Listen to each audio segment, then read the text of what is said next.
We're working on a movie called Black Film now, where we're exploring the current state of African American film. So, from your perspective, how would you define black film? Well, I would say, a film that's imagined and executed into the motion picture medium by an African descendant or African American. Okay, so films about black folks that are directed by black folks don't count? Like Color Purple, not a black film to you? Well, for me, the director, that's in the end, where it's translated into.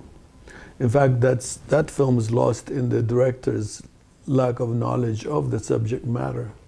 So I would say it lost. I mean, it's a very strong African American literature, but its translation into cinema is completely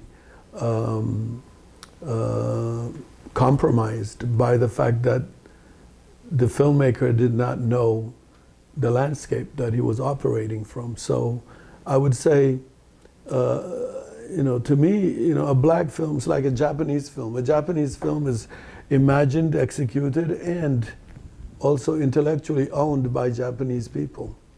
So to me, I think that's why there's a lot of disputed territory that Africans continued, in America anywhere, continued to fight about these films that are catering the idea of white supremacy in not only in inception, but it's also in the kind of subserviency it will in the end do for white supremacy.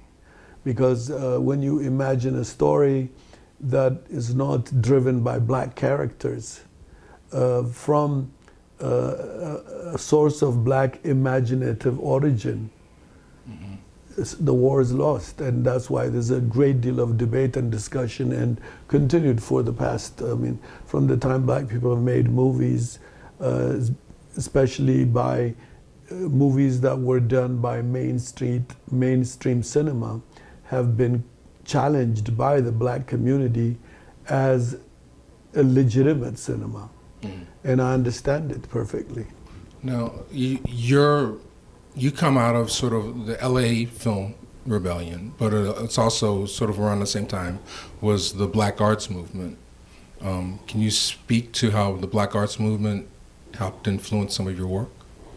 Well, the black arts movement itself is a repercussion of the, I would say, the war of independence by African people everywhere.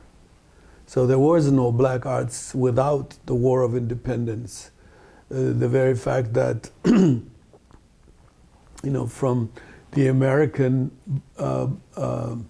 black political movement, from Du Bois, Garvey, you have to place it in that, and the African independence led by people like Nkrumah, Jomo Kenyatta, etc.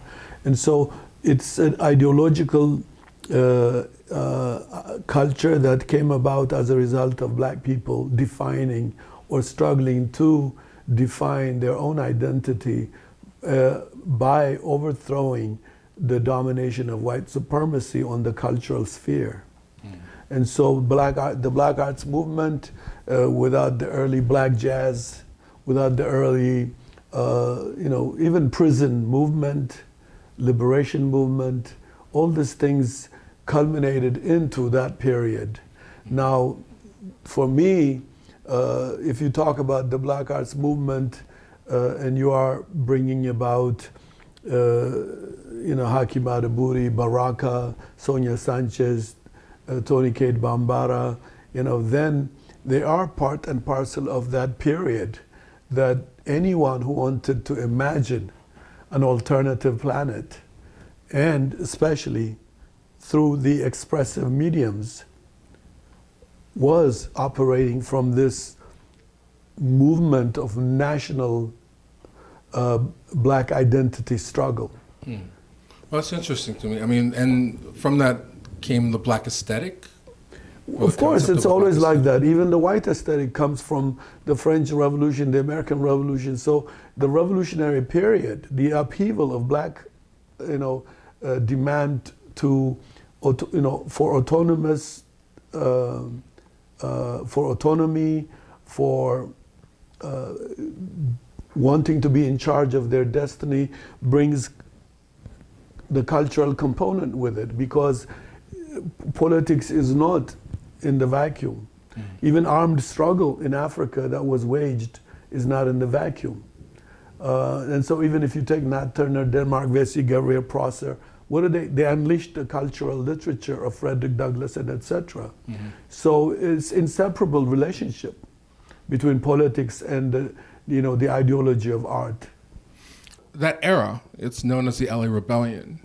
When I've had a chance, the relics of that were recently toured around the country, and I got a chance to see in one, big month at International House all of this amazing work that seemed to be about black people, but done completely outside of any kind of system or studio system. From your perspective, what was that time period? What was that movement about? No, the part I was in was actually not a single black nationalist movement.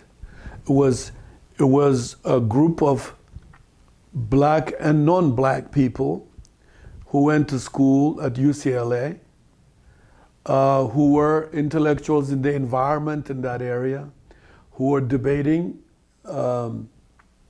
class versus race. So I'm not part of that. This LA Rebellion is not a black thing. It is a multicultural, especially Chicanos, Asian students whose fathers were doing gardening to those Hollywood people, Native Americans, okay, and I dare to say some white folks, and we were studying, that's Richard Wright, George Jackson, again, Richard Wright, The American Hunger. He split with the Communist Party, was very important for us. Langston Hughes, Good Morning Revolution is what we read in poetry. So, there is a black ideology because black people, especially Fanon, Aimé Césaire, and Nkrumah, etc., the Pan-African movement was very left-wing to begin with. So it's not just, I'm not a soldier of the black bourgeoisie. I will never be a soldier of the black bourgeoisie because it's a paper tiger, it's irrelevant, it doesn't have coherent cultural program. Black people with money, I say, well, after you die, your kids go to war in court systems, etc. But what use is it? What pyramid did you build with it? So modern black capitalists mean nothing to me. They don't leave no pyramid, no monuments, no movies that should have been produced by them. I would have been the first slave to enter a black bourgeoisie owned a black film industry. I would work for him or her. So for me, this waving to me all these rich black people means nothing because they never leave. When they die, they never leave one small pyramid. We only know they were the first black rich people. So what? Big deal, I would say. You accumulated money, but what pyramid did you build? This is where white capitalism, comes to profile its power, because the white capitalist knows culturally he or she has to become immortal. Not by the money, by the culture he or she subsidized. Rockefeller is not by the money, it's what the monuments they build to keep their names going. And so for me, I'm not like that. So the LA Rebellion thing is a very contested issue. It is ideological. It is not every black nationalist who is a member of the LA Rebellion.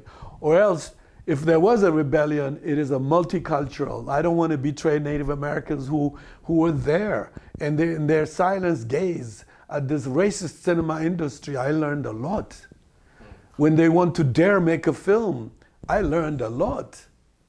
I felt a member of that community because I too craved for my story. Well, how could that how does it happen at UCLA and not USC or any other school? Well, there was a brother, Alicio Taylor, I think, who is forgotten, who started to bring these films I'm telling you. He was a teacher there. He was undermined, fired even. But when briefly he was there, he brought black students, Chicanos there. Alicio Taylor created bringing African filmmakers like Usman Samben to UCLA, Latin American filmmakers to UCLA. So politically, Angela Davis was around, so George Jackson is around. All these are environmental things declaring against capitalism, because capitalism shortchanged us, compromised us, only exploited our history. And so we had that phobia already. But for me, LA Rebellion is ideological and multicultural and multiracial.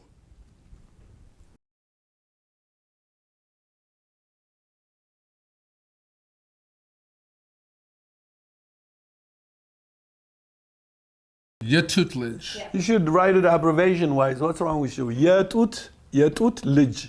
You have it. That's right there. Yeah. And child of. Yetut-lij. Child of is her creation.